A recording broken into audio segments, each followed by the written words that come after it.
excusez-moi. Monsieur Simon Ouedraogo, vous dites dans vos conférences que l'école, surtout les longues études, ne sont pas faites pour la jeunesse. On peut encore revenir sur le fond de cette pensée pour avoir plus de précision. Oui, c'est une pensée qui a sauvé des millions de jeunes, mais je vais compléter la phrase parce qu'elle est presque incomplète. J'ai dit que les longues études ne sont pas faites pour les enfants des pauvres. J'ai dit que si ton père n'est pas milliardaire, ta mère n'est pas milliardaire, ton père n'a pas de jet privé, tu n'es pas né au 3e étage, tu n'es pas né au 5e, tu n'es pas allé à l'école avec un chauffeur, il faut savoir ton combat parce que Donald Trump a dit dans Where We Want You to Be Rich, il a dit know your battle and your battlefield. Il faut que tu connaisses ton combat et le terrain du combat parce que tu peux être un bon combattant et on te met sur un faux terrain, tu vas rencontrer la défaite. Tu peux avoir un bon terrain et si tu n'es pas bon, donc tu dois connaître le terrain et connaître le combat. Malheureusement, ici en Afrique, les enfants des pauvres sont allés s'asseoir à côté des enfants des riches pour bosser, pour montrer à quel point eux aussi sont intelligents. J'aime souvent prendre le cas des Africains qui vont souvent en Europe pour être majors de leur promotion. Et on aime dire que waouh, en Afrique, en Europe, là-bas, les Blancs ne bossent pas. C'est les Africains qui ramassent les bonnes notes. Mais à la fin, tu vas nettoyer les selpiers ou les carreaux des Blancs. Donc, du coup, ils sont là pour te distraire parce que les arrière-grands-parents étaient riches. Et toi, tu pars, tu ouvres tes narines. Au lieu d'entreprendre, ce sont des points qui accumulent. Et à ta sortie, c'est toi qui écris j'ai l'honneur de solliciter de haute bienveillance et basse bienveillance d'ailleurs. Et il gagne rien. Donc, ici aussi en Afrique, ce détournement d'attention existe. Parce que moi, j'ai d'abord mesuré dans quel continent je suis né et je me suis rendu compte que je suis né en Afrique. Et j'ai voulu savoir la position de l'Afrique par rapport aux 4 autres continents. J'ai tiré ma conclusion. Et j'ai voulu savoir dans quel pays je suis né. Il se trouve que je suis né en Côte d'Ivoire, mais je suis au Burkina, je vis au Burkina, je suis burkinabé. J'ai voulu connaître le rang du Burkina dans tous les pays 195 ou 192 pays de l'ONU. Je connais le rang du Burkina. Et dans le Burkina, j'ai voulu connaître le rang de ma famille. Il se trouve que je suis né dans une des familles les plus pauvres du Burkina. Et j'ai voulu savoir, encore dans quelle école on m'a mis. Et je me suis rendu compte qu'on m'a toujours mis dans une école où j'ai toujours été renvoyé pour une affaire de 5 000, 10 000. De ma classe de CPS jusqu'en CM1, j'ai toujours été renvoyé pour une affaire de 5 000, 10 000. Donc du coup, j'ai compris que je suis, excusez-moi du terme, dans la merde et que je ne dois plus jamais faire comme les autres. Je dois trouver ma voie. Et quelle voie? La voie du self-défense, la voie du self-help, la voie de l'auto-éducation. Et avec la matière première que j'ai eue à l'école, j'appelle ça savoir lire et écrire, est une matière première parce que pour faire du chocolat, il faut du cacao. Et quand tu as le cacao et que tu ne sais pas faire chocolat, il faut faire pardon, tu n'auras pas plus que du cacao. Du coup, moi j'ai compris que le fait que je cherche lire et écrire était largement suffisant pour que je devienne un chercheur indépendant, lire tous les livres, participer à tous les conférences pour trouver ma voie. Aujourd'hui, je rends grâce à l'univers pour ça. C'est pourquoi je renouvelle ma phrase. Si tu es enfant de pauvre, il faut faire pardon. Il faut couper court pour que ton enfant puisse étudier dans les écoles où les enfants des riches aussi étudient, parce que c'est une question d'argent. On n'a jamais dit que, bon, comme ton père n'a pas été milliardaire, avec tes 20 millions, nous n'allons pas accepter ton enfant. Non, les écoles les plus chères cherchent l'argent. Donc c'est pourquoi moi je me suis dit, hey, pour l'avenir de mes enfants, je ne veux pas qu'ils aillent encore dans des écoles de 5 000 comme moi. Il faut que je me batte vraiment pour qu'ils puissent aussi aller dans des écoles où il y a des fils de diplomates, des riches et mais Simon, contrairement à vous, la jeunesse africaine est de plus en plus désemparée et voilà, et croit difficilement leur continent. À ce niveau-là, que faut-il leur dire? Vous savez que la croyance est enseignée. Nous partons à l'école de la croyance, du CPN jusqu'en terminale. Warren Buffett, l'homme le plus riche du monde, a dit don't be a pudgy. Il ne faut pas être comme un pigeon. If you are playing a card and throwing it after, you don't know if you are winning or losing, so you are losing. Si tu es en train de jouer aux dames ou aux cartes et que 20 minutes après, tu ne sais même pas si tu gagnes ou si tu perds, c'est qu'on est en train de te gagner mal même. C'est pourquoi je paraphrase en disant à la jeunesse que 13 ans à l'école, si tu ne sais pas que tu seras riche ou pauvre, je suis désolé de t'informer, tu es sur l'autoroute de la pauvreté. On sait que l'école, les diplômes, ce sont des assises aussi. Des assises sur quoi? Parce qu'il y a des assises sur le sable, il y a des assises sur l'acier. Préciser de sur quelle assise? On va à l'école pour avoir un avenir meilleur. Dans quoi? Et devant qui? Vous savez avec moi qu'il y a des gens qui font le malin ici parce qu'ils ont un secrétaire avec 500 000 le mois, alors que les chômeurs français touchent plus de 800 € le mois.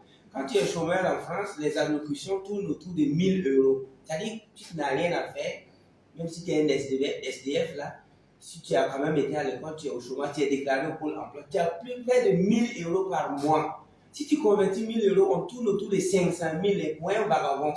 Pendant ce temps, un DG bien cravaté à quelque part gagne 350 000 francs le mois avec un secrétaire à l'appui. Donc, nous sommes, alors qu'on est régi par les mêmes lois universelles, on a le même père qui s'appelle Dieu. C'est pourquoi moi je veux qu'on définisse les choses sur le plan international et universel.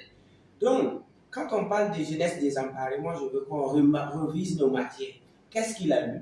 Qu'est-ce qu'il a appris? On a appris quoi à l'école? Moi j'étais obligé de lire les livres de CPN des États-Unis. J'ai lu les livres de CPN de l'Amérique, de l'Angleterre, de la France. Je les ai tous collectionnés sur Amazon. Mais après mon bac, quand je relisais un livre de CPN de la France, je pleurais. Là-bas, qu'est-ce qu'on voit? Hélicoptère et jacuzzi. C'est là-bas que j'ai appris balcon. En tout cas, j'ai eu mon bac, je ne savais pas balcon, c'est quoi et tout. Maintenant, quand tu lis nos livres de CPN, bon, vraiment, c'est quelqu'un qui a cassé Canary. C'est quelqu'un dont sa maman le cherche pour frapper. Ce n'est pas instructif, vous dites. De façon subliminale, ça appauvrit ton cerveau.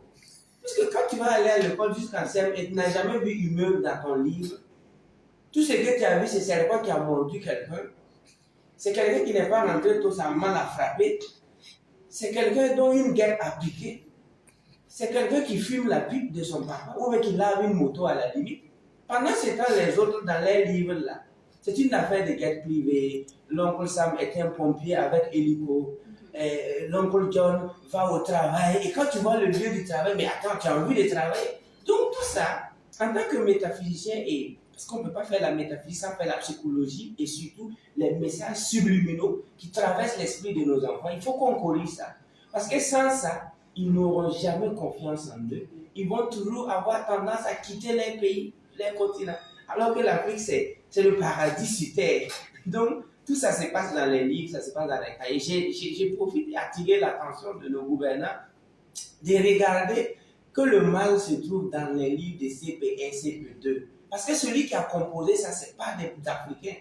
C'est des gens qui ont composé ça de façon express pour que nos enfants apprennent ça. Et puis, nous, on a même eu une récitation où on dit l'argent. L'argent, va-t'en, tu divises les gens. On a récité ça. Mais j'étais obligé d'aller me confesser. Il dit, Dieu pardonne-moi parce que c'était inconscient. Imaginez un enfant qu'on fait faire une récitation où il dit l'argent va, tu divises les gens. Attendez. Ça agit sur la vie de l'enfant. Cet enfant va être pauvre.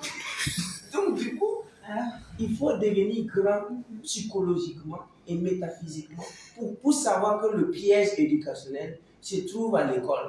Et il faut corriger ça. Et avant de se quitter, c'est déjà la fin, hein, avant de se quitter, est-ce que vous pouvez rappeler les dates très rapidement de votre activité? Le grand rendez-vous se passe du 4 au 5 juin. Et le 4, c'est la conférence du 5, parce que quand je dis en téléchargement d'énergie, parce que chez nous, c'est purement cosmique, hein, je n'aime pas trop qu'on me pose des questions. C'est pourquoi j'ai dit le 5 maintenant, c'est réservé aux questions autour d'un dîner gala.